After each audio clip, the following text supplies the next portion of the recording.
Hey guys, so if you follow me on Instagram or Clip or something, you may know that lately I've been a lot into like orchestral stuff and composing. So I think at this point this has become like my second favorite genre to make, I think, because it's so much to kind of explore. And I just think it's really fascinating how you can just like sit behind a computer and make it sound like there's an entire orchestra in front of you. So before I jump into this, I just want to put a disclaimer that if you don't really know any music theory to make this like easier for you, I'll just let you know that I don't really know anything either except from the major and minor chords, but you can sure learn some with Skillshare. If you have no idea what Skillshare is, it's an online website which is based all around learning for creators, and it has more than 25,000 courses in stuff like design, business, or music. Music theory. So premium membership gives you unlimited access, so you can join the classes and community that are just right for you, whether you want to fuel your curiosity or creativity or even your career. So Skillshare is pretty much the perfect website for you to keep learning, unless you watch my videos, of course. Even though I may watch some classes that I don't really do, it's still fun to watch and discover how to do different things. So Skillshare is actually pretty affordable. You can get an annual subscription, which is less than $10 a month. So you can join more than 7 million creators learning with Skillshare. So you can just use the link in my description and get a 2-month free trial. Just go over there, sign up using skl.sh/crow4. Oh, and I don't know if I mentioned, but you can use the link in my description to get a 2-month free trial. It's free, dude. It's free. Oh, and just use my link skl.sh/crow4. Yo, hold up. Did I actually say it was free? Oh yeah, and just use my link skl.sh. Okay, so let me show you this thing. So this was based out of a melodic idea that I started working on like not too long ago.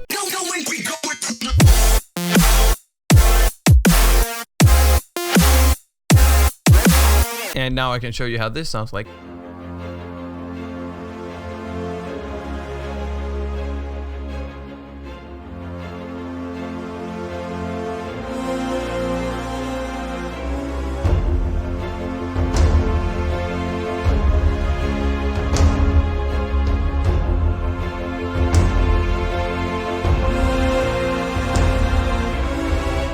So if you listen to a lot of soundtracks or orchestral music, I think you can kind of hear the Batman influence in this.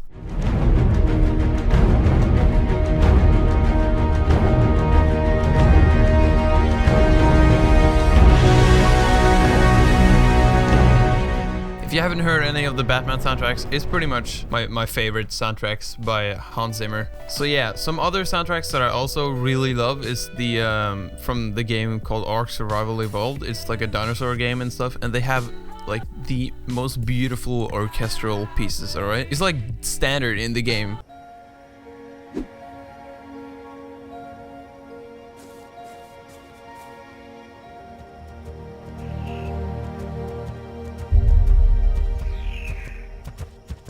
So what I tend to do with orchestral songs is to, of course, start off like really softly, fade in the bass, and then be like really gentle on the brass, like this.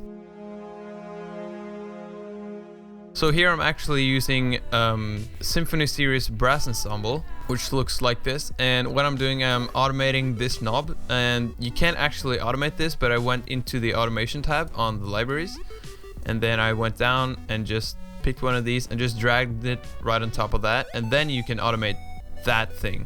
So that's how I did that. So yeah, the knob is going up and down like this.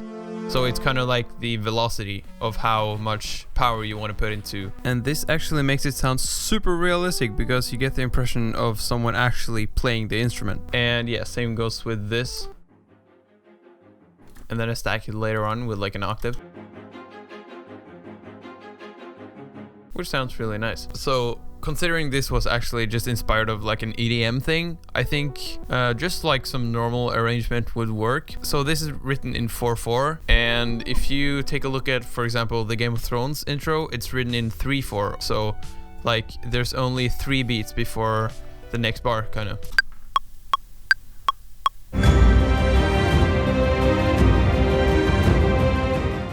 The ultimate tip to making it sound realistic is obviously number one, have good libraries. And in this project I just use a Symphony Series string ensemble, which is I think my favorite strings, and I used brass ensemble and some Contact Factory library for the choir here. If you get Contact Factory library, it pretty much has every single instrument there is, so you don't really need any of these. But I think if you got a lot of space on your computer, you can pretty much get whatever you want. And also, yeah, these drums are like non-pitched percussion from this library called the Orchestral, which is pretty good, and it has some amazing like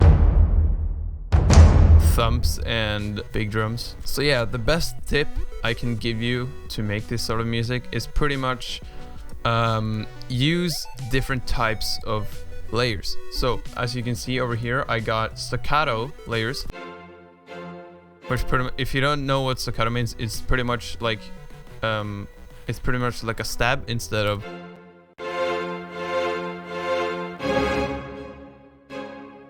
So yeah, that's that, and we got this, which is also staccato.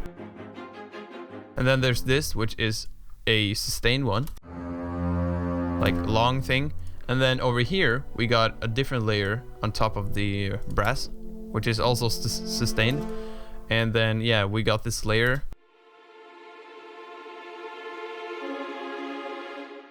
with this tremolo thing, which sounds really subtle and kind of delicate, I'd say. And then over here on the second part with the exact same chords, I switched back to sustain.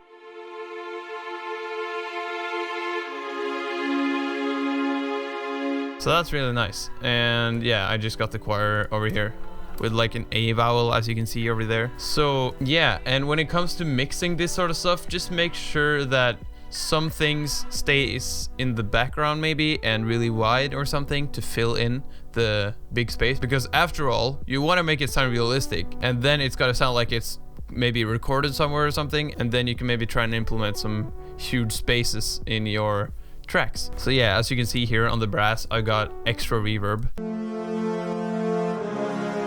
So as soon as you add a reverb, it sounds way bigger, but don't use too much, because then it might sound like you are like in the back of a hall and listening to an orchestra.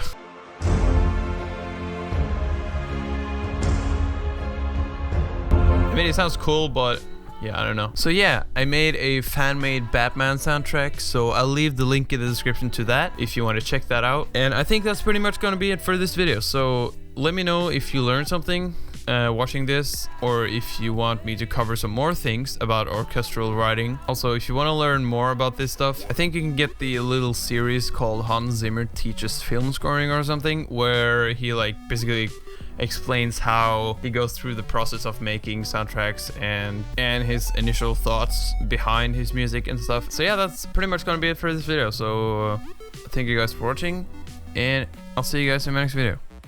Bye.